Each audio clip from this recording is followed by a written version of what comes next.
یہ بات سب کو پتہ چلتی رہے۔ اس وجہ سے ہونٹوں پر لپسٹک اور چہرے پر مسکراہٹ کبھی ہٹنی نہیں چاہیے۔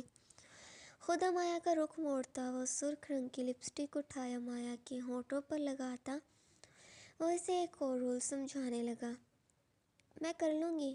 عارف کے ہاتھ سے وہ لپسٹک پکڑنے لگی، مگر اشارے سے وہ منع کرتا، تمہارے لیے مجھے کیا کرنا ہے اور کیا نہیں، یہ بات بھی میں خود ڈیسائیڈ کرتا ہوں۔ انگوٹھے کی مدد سے وہ ارد گرد پھیلی لپسٹک صاف کرتا روک گیا۔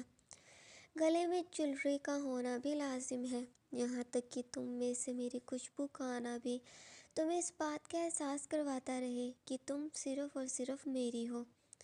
مہنگے بھاری نیکلس کو الماری میں سے نکالتا وہ مایا کے گلے میں پہنانے لگا۔ لمبی ہرنی جیسے گردن جس کے قریب جھکتا وہ اس لڑکی کی خوشبو کو سونگھتا مدہوشی کے عالم میں جانے لگا۔ اس شخص کی سانسوں کی تپش محسوس کرتی وہ لڑکی بے چین سی ہونے لگی کہ آخر کب حارب اس نیکلس کے لوک کو بند کرے، جو کہ دل گھبرانے سے لگتا تھا جب بھی حارب اسے بے حد قریب ہوتا۔ اپنے ہونٹ اس لڑکی کی گردن پر ہلکے ہلکے سے رگڑتے ہوئے اپنی محبت بھرے لمس سے نوازنے ہی والا تھا جب دروازے پر دستک ہوئی۔ صاحب جی باہر آ کر بتا دیں، ویڈنگ پلانر آ چکی ہے۔ سعدیہ کی آواز سن جلدی سے نیکلس کے ہک کو لگاتا، تم باہر جاؤ، میں تیار ہو کر آتا ہوں۔ امایا جو کہ ڈرنے لگی تھی اکیلے کمرے سے بھی باہر نکلنے سے، مگر حارب کا حکم کیسے ٹالتی۔ اکیلے کمرے سے باہر جائے وہ صحن میں بیٹھی اماں جی جو کہ مسلسل ایک خوبصورت لڑکی جس نے جینس شرٹ کو پہنا ہوا تھا کے ساتھ بحث کرنے میں مصروف تھی کو دیکھا۔ سن، ایک تو نے یہ پینٹی کو پہنا ہوا ہے اور اوپر سے یہ انگریزی میں میرا سر کھا رہی ہے۔ ارے تو کرنے کیا آئی ہے مجھے یہ بتا۔ شادی کی تیاریاں ہمارے یہاں مرد کرتے ہیں، اب کیا تو ٹینٹ لگاتی اچھی لگے گی؟ اوپر سے سارے گاؤں کے مردوں کو اپنے ایسے چال چلن سے پاگل بنا کر بگاڑ دے گی۔ وہ کسی بھی بات کا کوئی لحاظ نہیں کرتی تھی۔ امایا جو کہ اس شور شرابے کو سنتی پاس جائے سلام کیا، مگر اس لڑکی کو پلٹ کر دیکھنا دونوں کو شاکڈ کر گیا۔ زینت تم یہاں پر کیسے؟ جہاں مایا کے چہرے پر خوشی تھی وہیں وہ لڑکی عجیب سی نظروں سے اسے سر سے لے کر پاؤں تک گھورتی۔ میں تو شادی کی تیاریاں کرنے آئی ہوں، مگر تمہیں کیا ہو گیا ہے؟ تم ڈاکٹری کی جگہ یہ پینڈو بن کر کیوں بیٹھی ہو؟ وہ طنز کر رہی تھی، چونکہ مایا کے جینیس ہونے کے باعث اکثر اسے ڈانٹا جاتا تھا اور امایا جیسے بننے کا بھی کہا جاتا تھا۔ میری شادی ہو چکی ہے، باقی رہے کام کی بات تو تم حارب جی سے پوچھ لو، وہ تمہیں اچھے سے گائیڈ کر دیں گے۔ جہاں مایا کی نظریں جھکی ہوئی تھی وہیں وہ لڑکی منہ ہی منہ میں ہنسے جائے۔ اچھا ویسے شادی ہی کرنی تھی، پھر خواہ انکل کی طرح پیسے اپنی ڈاکٹری پر کیوں خرچ کروائے؟ بھئی مجھے تم جیسی تو نہیں بننا جو اپنی زندگی اس دھول مٹی اور گوار گائے بکریوں جیسے لوگوں میں گوا دے۔ آخر باتیں سنائے بغیر وہ رہ نہ پائی۔ اماں جی کو سخت بری لگی تھی اس کی بات، تبھی خود باتیں سنانے لگی، مگر اس سے پہلے ہی امایا بول پڑی، یہ زندگی گنوانا نہیں جینا ہوتا ہے۔ انڈیپینڈنٹ ہونے کے بعد بھی اگر ہم اکیلے رہ جائیں، پھر ایسی پڑھائی اچھی نوکری کا مطلب اصلی زندگی تو فیملی کے ساتھ ہی ہوتی ہے، پیار محبت کے ساتھ جینا ہی اصلی جینا ہوتا ہے۔ مگر کئی مرتبہ یہ پڑھائی کا غرور ہمیں اندھا کر دیتا ہے، ہم ایسی چیزیں رشتوں کو گوا بیٹھتے ہیں جو آپ سے کتنا ہی پیار کرتے ہوں۔ امایا جی سے اچھے طریقے سے سمجھ آ چکی تھی، حارب کو ٹھکرانا نہیں چاہیے تھا اسے۔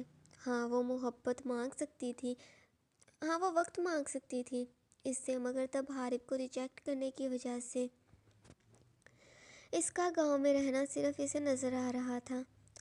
اماں جی جسے امایا کی بات پسند ہے اس کا یوں فیور کرنا، جبکہ حارب ابھی بھی تیار ہو کر یہاں آیا تھا۔ اپنی بیگم کی بات ہلکی سی مسکراہٹ اس کے لبوں پر بکھیر گئی۔ واٹ ایور، یہ سب بے شرمی ٹانے والی باتیں ہوتی ہیں، خیر جیو تم اپنی ایسی زندگی۔ وہ مسلسل امایا کو نیچا دکھانے میں لگی ہوئی تھی۔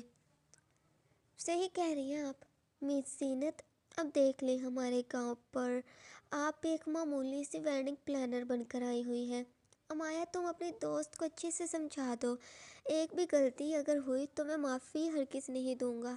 باتوں باتوں میں وہ بھی اسے اچھے سے جتا گیا کہ امایا اس حویلی کی مالکن ہے جس کے پاس زینت کام کرنے آئی ہوئی ہے۔